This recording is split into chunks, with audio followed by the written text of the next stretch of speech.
கோதையின் குரல். இது குறும்படம் மட்டுமல்ல, மக்களுக்கு பெரும் பாடம்.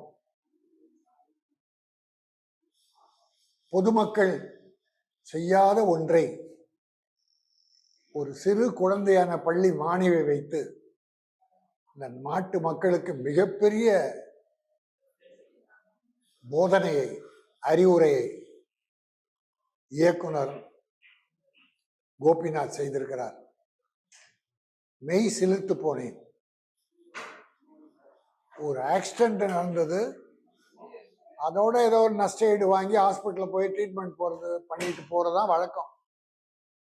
ஆனால் ஒரு பள்ளி மாணவி கோர்ட்டுக்கு போய் இந்த வீதியில ஏற்பட்ட பள்ளம் யாரால் ஏற்பட்டது? கான்ட்ராக்டரும் கவுன்சிலர் மட்டும் காரணம் இல்ல, அரசே காரணம்.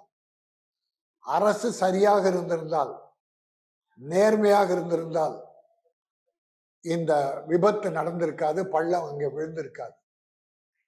அது பெரிய பாடம். 1 கோடி ரூபாய் கான்ட்ராக்ட் விட்டா அதுல இருக்கிற 25% கமிஷன் வாங்கிடுறான் கவுன்சிலரு, எம்எல்ஏ.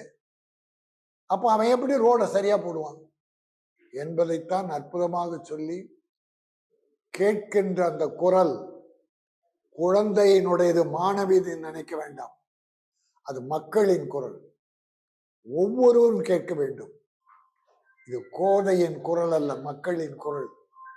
இது குறும்படம் அல்ல, பெரும் பாடம்.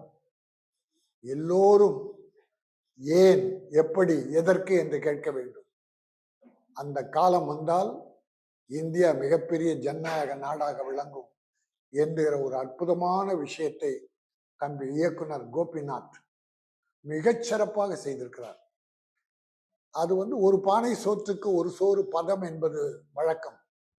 ஆனால் அவர் எதிர்காலத்தில் மிகச்சிறந்த படங்களை எல்லாம், சமுதாய அவலங்களை எல்லாம் எடுத்து சொல்ல போகிறார், மக்களின் மனதில் பதிய வைக்க போகிறார் என்பதற்கு இந்த கோதையின் குரல் கோபிநாத்தின் குரலாக ஒலித்திருக்கிறது. கோபிநாத் வருங்காலத்தில் மிகப்பெரிய இயக்குனராக வந்து இந்த நாட்டை சீர்திருத்த வேண்டும். எல்கேஜி என்ற ஒரு படத்தை ஐசரி கணேஷ் எடுத்தான். என் மகன் KR பிரபு இயக்கினான். அதில் நகைச்சுவையாக இப்படிப்பட்ட சமுதாய சீர்திருத்தங்களை அருமையாக சொன்னார்கள். 3.5 கோடியில் எடுத்த படம் 20 கோடி கலெக்ட் செய்தது.